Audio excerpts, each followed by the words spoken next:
everybody, end of the week. Ladies and gentlemen, I'm Jeremy Cordeaux. Peter Clayton is behind the camera, and the Court of Public Opinion is in session. I hope you've had a good week, and I hope you're going to have a great weekend. Before we get into some of the stuff that I found interesting, and thank you for all your comments, by the way. And if you're listening to us as a podcast anywhere on any platform, thank you for doing that. Or you can have a look at us as well as listen to us on Facebook. Jeremy Cordeaux's Court of Public Opinion is how you find us. April 21. The foundation of Rome. The traditional date, 753 BC, Romulus and Remus found Rome. April 21. Queen Elizabeth II, the Queen of the UK, Great Britain, Northern Ireland, country's longest reigning monarch, 1952 to 2022, was born in London on this day in 1926. Secretary's Day, although we don't have secretaries anymore, but secretaries really are incredibly important people. You can't do much. I mean, if you've got I know chief executives who have secretaries who actually run the company. But they call themselves PAs now, or executive assistants, or whatever. But the old-fashioned secretary, it's now called Administrative Professionals Day. Oh, God help us. Administrative Professionals Day. Anyway, the very first one on this day in 1952. Happy day to all the secretaries, past and present. 1918, World War I, the German fighter ace, Baron von Richthofen, Baron Manfred von Richthofen, the Red Baron, shot down and killed over the Somme in France. As I mentioned to you yesterday, great sort of controversy. He went out yesterday and he got his 79th and 80th kill, and he himself was killed the following day. And Rob, thank you very much for sending me the clip. Pete, do you remember Snoopy versus the Red Baron? Yes. Rob sent me the script, which not the script, the vision, the clip. Who was it now? The Royal Guardsman? I think it was. The Royal Guardsman and Snoopy versus the Red Baron. Thank you, Rob. New York installs its first firehouse pole in 1878. Before that, I guess they came down the stairs after this day, back in 1878. They shot down the pole, got there faster. I suppose that was the theory behind it. But that's traditional in all firehouses, isn't it? I wonder if it's existing today. Perhaps they don't live in the firemen anymore. I suppose, I don't know. Somebody will get in touch with me and tell me. 1989, thousands of Chinese crowd into Beijing's Tiananmen Square, cheering students there on strike demanding political freedom. Good luck with that. Well, it was a terrible time. The Tiananmen Square massacre, and it was a massacre. We'll never know exactly how many people were killed. It gives you an idea how ruthless the Chinese can be. Any sign of revolt, it's immediately put down. I was there, took a whole bunch of listeners from 2GB because I was doing a show there at the time, and we took, I don't know, about 60 people to China about 9 months after Tiananmen Square, and you could still see the bullet holes where it all happened. Just awful, awful, awful. Mark Twain, American author, adventurer, and humorist, philosopher. The Adventures of Tom Sawyer, Huckleberry Finn.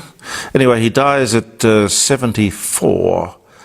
1910 was the year. Of course, his name wasn't Mark Twain. It was Sam or Samuel Longhorn Clemens. Great name, Longhorn. Oh, by the way, I wonder why he changed his name. Mark Twain is, of course, what they do when they're sounding off the front of the riverboats. They would drop a weight into the water to see how deep the water was and whether the boat had enough clearance to sail on. And Mark Twain, I think, means that you can go ahead. Mark, anyway, you get the picture, I'm sure you know what I mean. Abraham Lincoln's funeral train leaves Washington in 1865, toured the nation in not the way he would have preferred to, I'm sure. 1986, the 90th Boston Marathon, Rob de Castella, first Australian winner. Wow. And he's still around. World War II and Allied soldiers conquer Okinawa in 5 days. Cost 5,000 killed, 5,000 dead. Allied troops occupy the German nuclear laboratory. Soviet army arrives on the outskirts of Berlin in Germany. The US 7th Army reaches Nuremberg in Germany. It was coming up to the end of the war, year 1945. This was the day. Nina Simone, American jazz pianist, singer, songwriter, arranger, civil rights activist, Mississippi goddamn, to be young, gifted and black, feeling good, wild as the wind. She dies of breast cancer at the age of 70 on this day in 2003.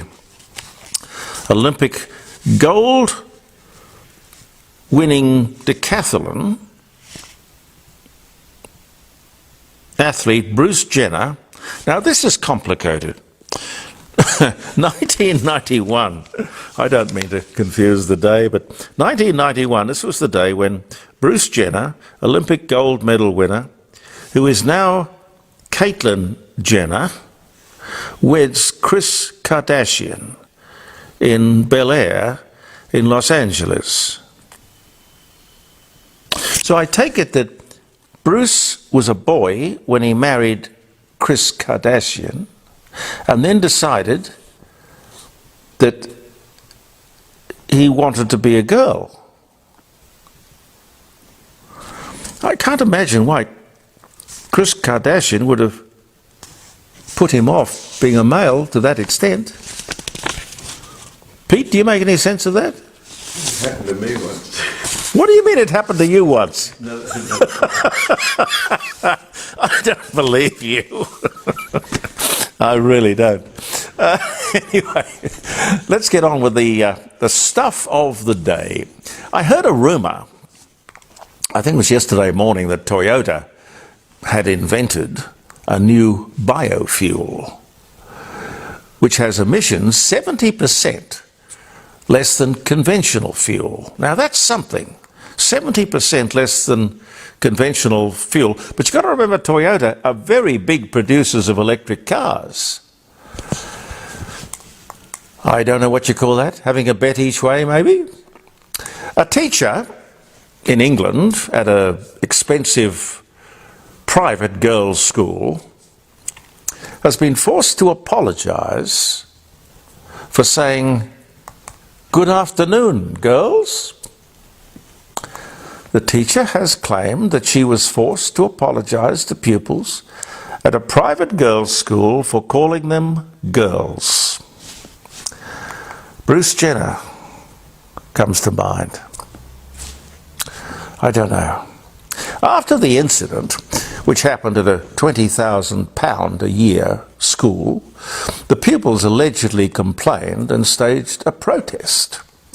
The teacher, who wishes to remain anonymous to protect the pupils, told the Sunday Mail that they complained because, now listen to this, Not all the girls in the class identified as females. This is the world, ladies and gentlemen, that we seem to be creating.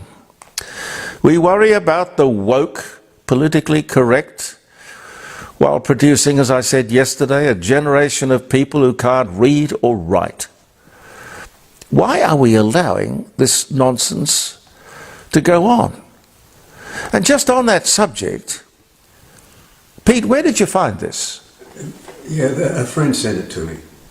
So you don't know who it is, or? A guy from the club. Oh, okay, all right. Now, I want you to have a look at this. Just listen to what this young lady has to say about the world that we used to have, the world that we are creating, and the world that is in front of us if we don't do something. But I think from what I remember of her speech, she reckons it is too late. What do you think? The camels are on the horizon. I don't know if you guys have seen this commentary floating around, but I'm going to read it to you because I think it is significant. The founder of Dubai, Sheikh Rashid, was asked in an interview about the future of his country, and he replied, "My grandfather rode a camel. My father rode a camel. I ride a Mercedes. My son will ride a Land Rover. My grandson will ride a Land Rover. But my great-grandson will have to ride a camel again." When asked why, his response was, "Hard times create strong men. Strong men create easy times. Easy times create weak men. And weak men create difficult times." Many will not understand it, but we need to create warriors, not parasites. Add to that the historical reality that all great empires, the Persians, the Trojans, the Greeks, the Romans, the Egyptians, and later the British, all rose and perished within 240 years. They were not conquered by external enemies, they were rotten and destroyed from within. America has reached that 240-year mark, and it is starting to become visible and accelerating. We are past the Mercedes and Land Rover years. The camels are now on the horizon. The greatest generation consisted of 18-year-old kids that stormed the beaches of Normandy. And now, 2 generations later, some kids, some 18-year-olds, want to hide in a safe room when words hurt their feelings. They want free stuff from the government because they think they are entitled to it. The camels are on the horizon for sure. History has a funny way of repeating itself.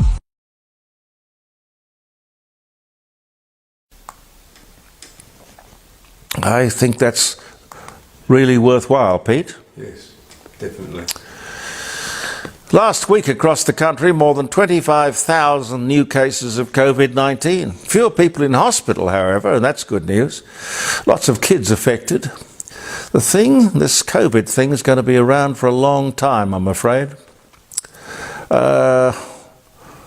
Just remember to go and get your vaccination. I think I've had my 5th. And I don't believe it's psychological. But it's something you can do. It's a step you can take.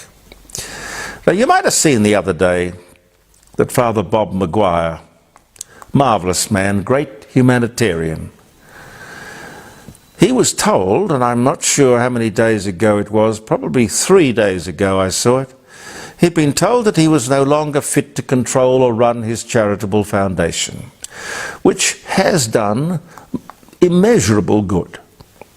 A very, very good man. It was taken, the foundation, out of his control.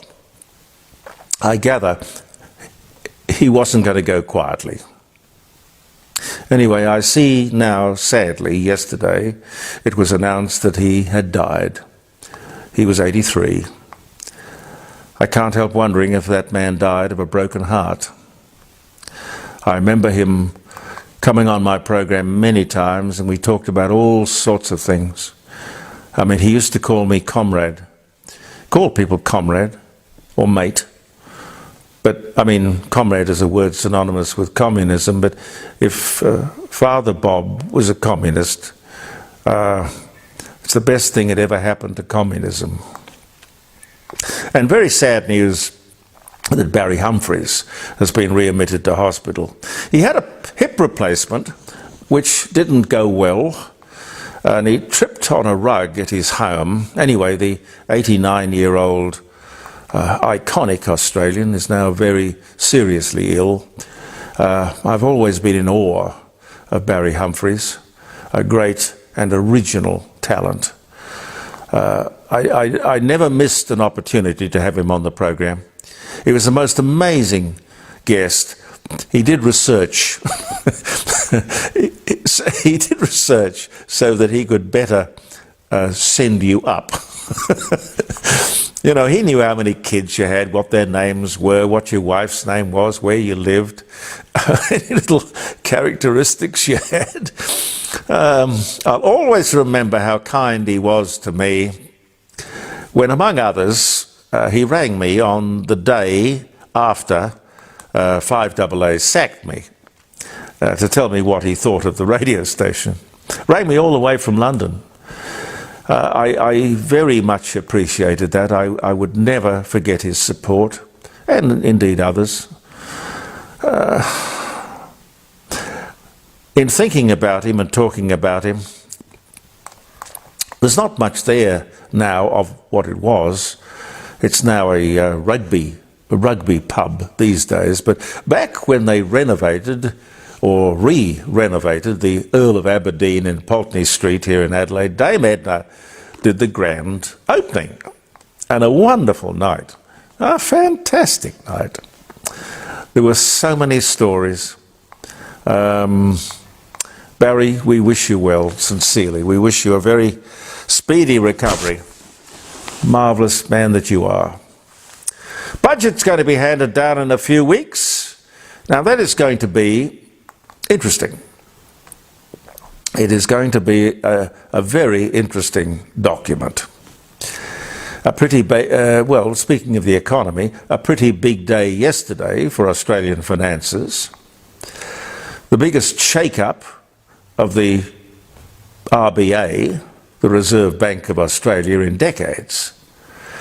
There's quite a bit to digest as to what this panel has recommended.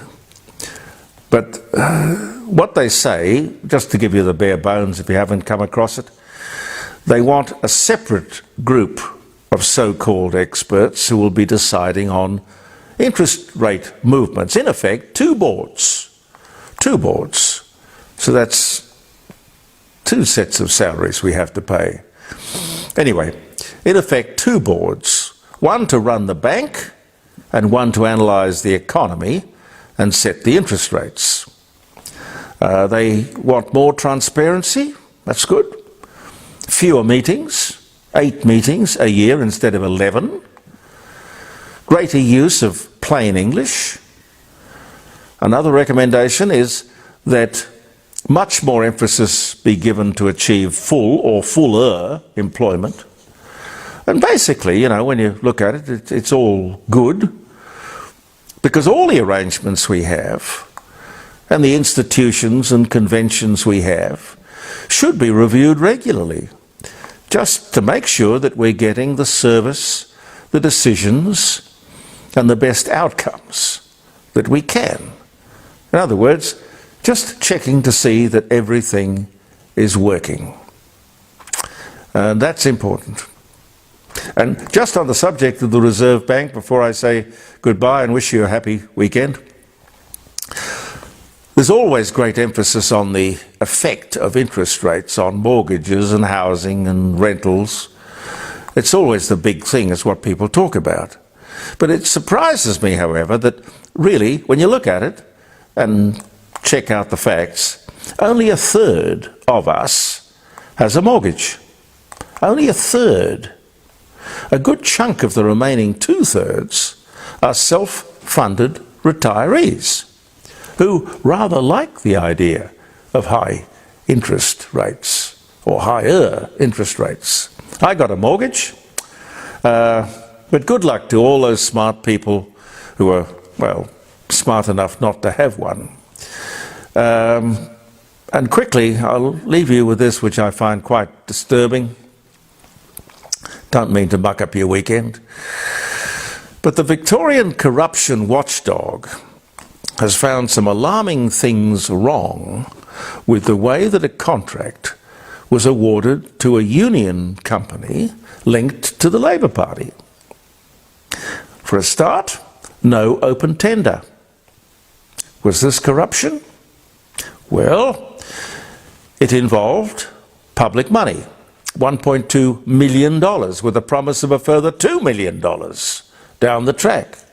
It was for training health workers in the area of personal safety and security in the wake of the COVID pandemic.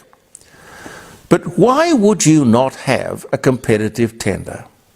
Why would you award such a sweet deal to a company which had no experience whatsoever in that field? Further, why would you go on paying them when you discovered that no training was ever given to anyone? What does that sound like to you? It looks to me like Dan just wanted to give the union a lump of cash for nothing. You don't need a corruption inquiry to see that. And if it wasn't the Premier who organised this, who okayed it, who authorised it, it was his henchmen, his advisors, his backroom people. But that doesn't matter, because unfortunately, when you got the top job, you ultimately take responsibility for everything. Now, I look at this scandalous report, and I remember, I think it was Barry O'Farrell, Premier of New South Wales, who was forced to resign, lost his job, because he was given a bottle of wine as a gift and didn't declare it. A bottle of wine. Now, if Victorians aren't concerned at the way the Labor government spends their, that is the taxpayers' money, does business, well, they should be. It's beyond belief. Have a great weekend. Thank you so much for viewing the Court of Public Opinion. We'll talk Monday. I'm Jeremy Cordeaux. Believe in yourself. Pete and I will be back Monday.